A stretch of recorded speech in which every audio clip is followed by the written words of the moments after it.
Posterity, you will never know how much it costs the present generation to preserve your freedom. I hope you will make good use of it. If you do not, I shall repent in heaven that I ever took half the pains to preserve it. This message, penned by Founding Father John Adams in 1777, serves as a powerful warning on the fragility of the liberties we are fighting to preserve 246 years later. Unfortunately for gun owners currently living in Massachusetts, it appears that patriots like John Adams, Samuel Adams, and Paul Revere are today repenting in heaven because the politicians in Boston are tirelessly plotting to erase the very freedoms upon which our great nation was founded. Hi, I'm Ryan Frasor, the Deputy Director of Political Operations for the National Association for Gun Rights, with despicable news out of Boston. If you don't know yet, House Docket 4420, a bill that seeks to virtually erase the Second Amendment rights of law-abiding citizens, was recently introduced in the Commonwealth of Massachusetts. But before we get into the video, please click the link in the description, be sure to like the video, and subscribe to the National Association for Gun Rights YouTube channel. Okay, so HD 4420, which I'm calling King George's Revenge, is one of the most expansive gun control bills we've seen in decades. And there's no question about it. If passed, it will instantly make Massachusetts the most anti-gun state in the Union. So you're probably wondering what's included in this bill.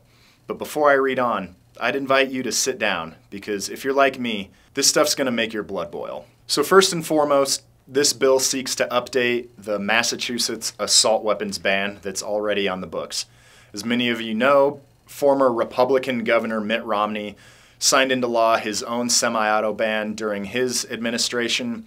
What this bill aims to do is lump even more semi-automatic guns into the purview of the Romney-era assault weapons ban. But it doesn't stop there. This bill also mandates compulsory registration of all firearm sales and registration for all firearms magazines and ammunition feeding devices, and requires serial numbers on every magazine and ammo feeding device. Moreover, it seeks to ban everyone under the age of 21 from buying or carrying a semi-automatic shotgun or rifle. Now, when I was under 21, I was carrying an actual assault rifle as a U.S. Marine serving in Afghanistan, and we all know that young single mothers are some of the most vulnerable in our country, and this bill would ban them from possessing the necessary means to defend their families. On top of all that, this bill eviscerates concealed carry rights by requiring express permission to carry at all private establishments. We're talking gas stations, grocery stores, and more. And dipping into some of the more wonky gun control language I've ever seen in my life, this bill also changes the definition of firearm to include stun guns and bans human silhouette targets. So if you're an IDPA or a 3-gun shooter, sorry, time to move to a new state.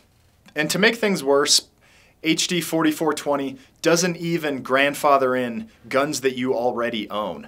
Guns that you purchased legally after September 13th, 1994, which is the infamous date that President Bill Clinton signed in his own semi-auto ban. Any gun that was purchased after that date that meets their criteria of a so-called assault weapon will be banned, retroactively, no grandfather clause whatsoever. Frankly, this bill defines almost every gun under the sun as an assault-style firearm, and of course they plan on expanding their state gun registry to include magazines and many other types of firearm accessories. Now, to folks like you and me, it's blatantly obvious that this bill is in complete violation of not just the Second Amendment, but also the Supreme Court's Bruen decision that clearly establishes that commonly owned firearms cannot be outlawed, and all gun control laws must abide by the text, history, and tradition of the Second Amendment. Frankly, things have gotten so bad that the National Association for Gun Rights is issuing a travel advisory and recommending that all pro-gun Americans avoid Massachusetts like the plague. Now, right now, gun owners in Massachusetts are in desperate need of pro-gun activists who, like the Minutemen from the Battle of Lexington and Concord, are willing to fight back against this tyrannical gun grab. So whether you live in Massachusetts or not, your National Association for Gun Rights is calling on every pro-gun American to join the fight by calling Walter Timilty, the chairman of the Joint Committee on Public Safety and Homeland Security, which is where this bill currently resides. Call Senator Timilty at 617 722-1643 and demand he opposes HD 4420. But I'm not going to sugarcoat it. The legislature in Boston is dominated by anti-gun redcoats who are eager to wipe their keisters with the Second Amendment. But there is hope. As I am speaking to you, your National Association for Gun Rights is actively suing Massachusetts over the Mitt Romney-era semi-auto ban. And thanks to the pro-gun decision from the Supreme Court in Bruen, there's a solid chance that we score a major victory in the courts. So please, make your phone call immediately. And if you have not already, be sure to like and subscribe. For the National Association for Gun Rights, this is Ryan Frasor reminding you, if you are watching this video, you are the resistance.